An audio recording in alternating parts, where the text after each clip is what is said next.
হরে কৃষ্ণ। ছোট একটা গল্প শোনাবো। গল্পটা হলো সংসারের গল্প।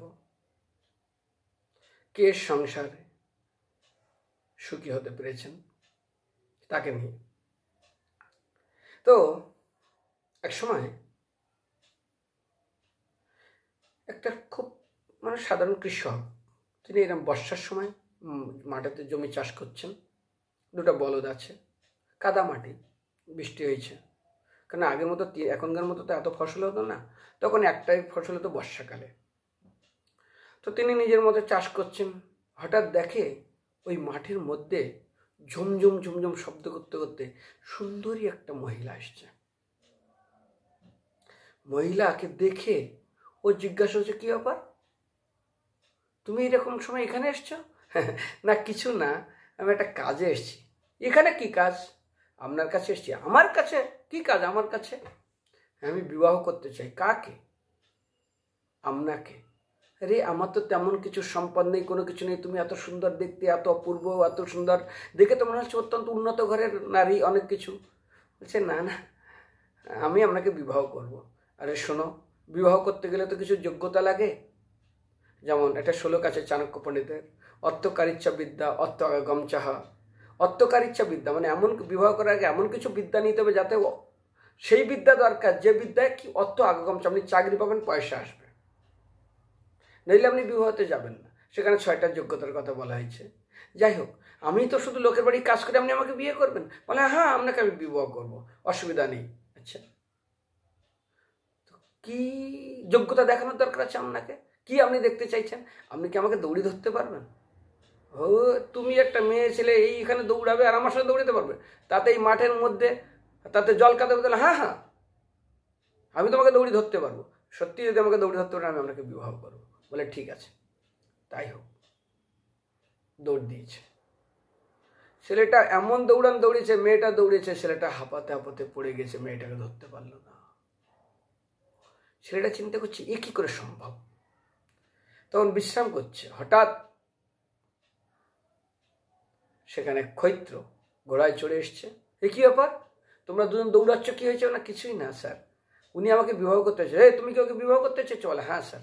মেয়েটা বলছে, তুমি ওকে কেন বিবাহ করো? আমি ক্ষৈত্র, আমি সরকারি চাকরি করি, আমি সরকার রাজার চাকরি, আমাকে বিবাহ করো। ও তোমাকে কি করে খেতে দেবে? তুমি আমাকে বিবাহ করো? হ্যাঁ, আপনাকে আমি বিবাহ করবো। কি করতে হবে? কিছুই না, আপনি আমাকে দৌড়ি ধরুন না। তোমাকে দৌড়ি ধরবো?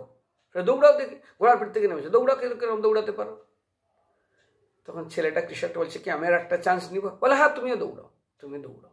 দুজন দৌড়াইছে, এমন দৌড়ান দৌড়াইছে মেয়েটা, এরা দুজনেই পড়ে গেছে, হাঁপাচ্ছে, ধরতে পারলো না। হঠাৎ ভাগ্যচক্রে রাজকুমার ওই পদে যাচ্ছে, যুবরাজ, তার বিবাহ হয়নি। এর এত রূপ লাবণ্য দেখে স্তব্ধ হয়ে গেছে। কি ব্যাপার, তোমরা এর পিছনে কেন? এই কি হয়েছে?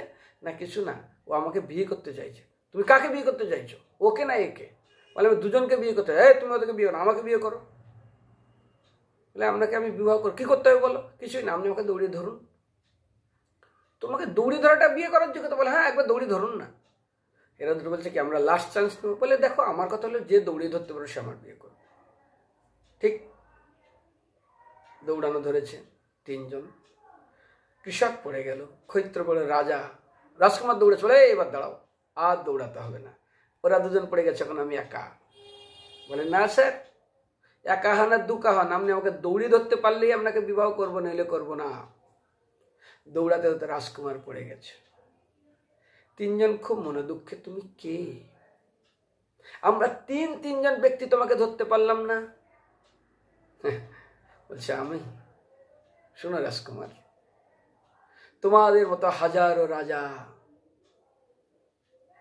ক্ষৈত্রের মতো হাজারো ক্ষৈত্র সৈনিক, হাজারো কৃষক, আজ পর্যন্ত কেউ আমাকে দৌড়ে ধরতে পারেননি। তুমি তো তুমি। কি নাম তোমার? কি পরিচয় তোমার? আমার নাম হলো বিষয়। ধন সম্পদ দৌড়াতে আছে, দৌড়াতে আছে, দৌড়াতে আছে, দৌড়াতে আছে। কতটুকু ভরেছে খোপড়ি?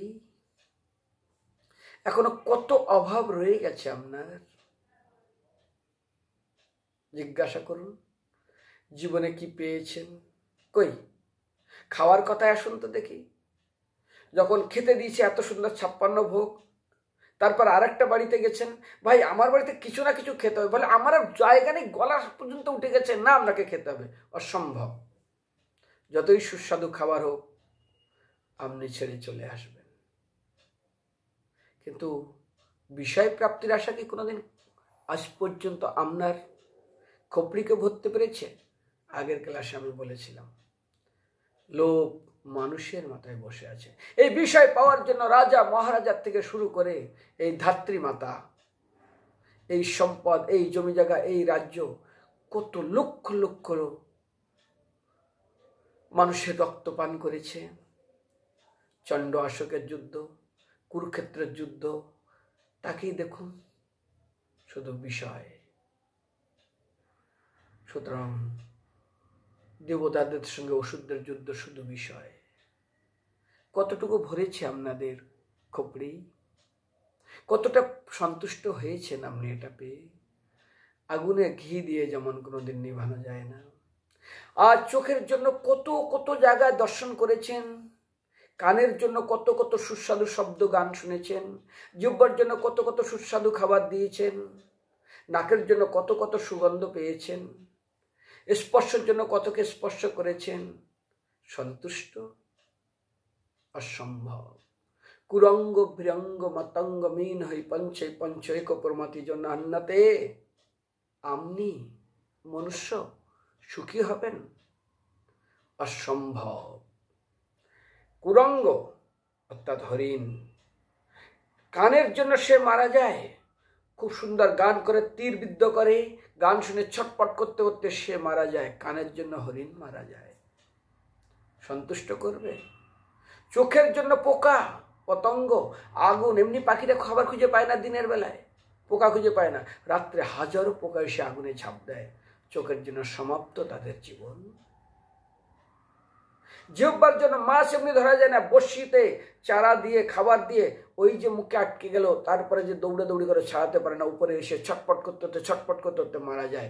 বড়শির চারা কোথায়? খেলো তো খেলো, আর বেরোতেই পারে না। জিহ্বার জন্য মাছ মারা যায়। নামিয়ে দিন গঙ্গায়, কেউ মাছ খুঁজে পাবে না, ধরতে পারবে না। নাসিকা অর্থাৎ গন্ধ, ভ্রমর পদ্মফুলে বসে, গন্ধ নিতে নিতে নিতে সন্ধ্যাবেলা পদ্মফুল বন্ধ হয়ে যায়, দমটকে মারা যায়।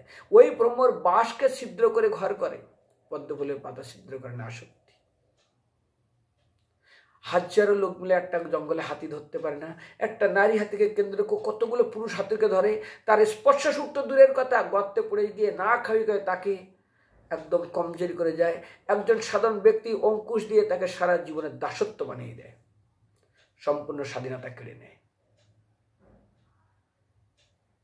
কুরঙ্গ ভ্রাঙ্গ। তো সুতরাং চিন্তা করুন, এক একটা প্রাণী এক একটা ইন্দ্রের জন্য তারা মৃত্যু মুখে পতিত হয়, আর আমরা মানুষ চোখের জন্য, নাকের জন্য, কানের জন্য 5টা দিকে দৌড়াচ্ছি। কোন দিন সুখী হব? ওরা তো মৃত্যু মুখে একবারই মানেনি, ছটপট সাপ মাছ ছটপট করতে করতে মারা গেছে, ভ্রমর মারা গেল, হরিণ মারা গেল, সবাই মারা যাচ্ছে। আর সারা জীবনে স্পর্শ সুখের জন্য হাতি চিরবদ্ধ হয়ে গেল। এই মানুষটাকে দিয়ে সব কাজ করাচ্ছে, অর্থাৎ যৌন আবেদন। নিজের জন্য কিছু করে না, শুধু পরের জন্য। সেই জন্য ভক্তদের কাছে নিবেদন, কিভাবে সুখী হবেন সংসারে?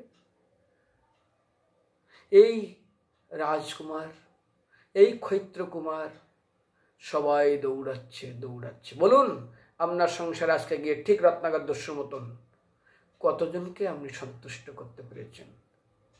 কতটুকু খোপড়ি আপনার ভরেছে আজ পর্যন্ত? বলুন। অসম্ভব।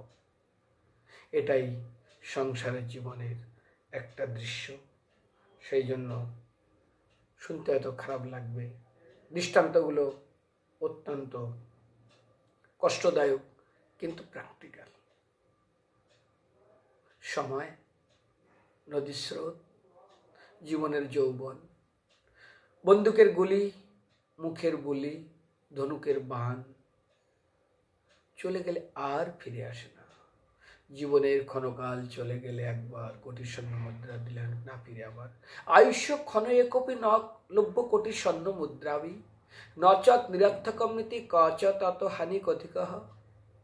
আলেকজান্ডার দ্য গ্রেট পৃথিবীর 3 ভাগে 2 ভাগ জয় করে নিয়েছেন, কিন্তু তিনি যখন জানতে পারেন তার এমন একটা ব্যাধি হয়েছেন ক্যান্সার দুর্বরাত, কোটি কোটি স্বর্ণ মুদ্রা দিয়ে বলে আমাকে একটু বাঁচিয়ে রাখো, পারলেন না। বলেছিলেন মৃত্যুর সময় আমার হাত দুটো কবরের উপরে উঠিয়ে রাখবে, সারা জীবন আমি এই হাত ভরেছিলাম, শুধু সম্পদ নিয়েছিলাম, আজ খালি হাত, ডাক্তাররা আমাকে মাথায় করে নিয়ে যাবে। কোথায়? শ্মশানে। ওরাও আমাকে কিছু করতে পারলো না। এটাই আমাদের সংসারের দৃশ্য। হরে কৃষ্ণ।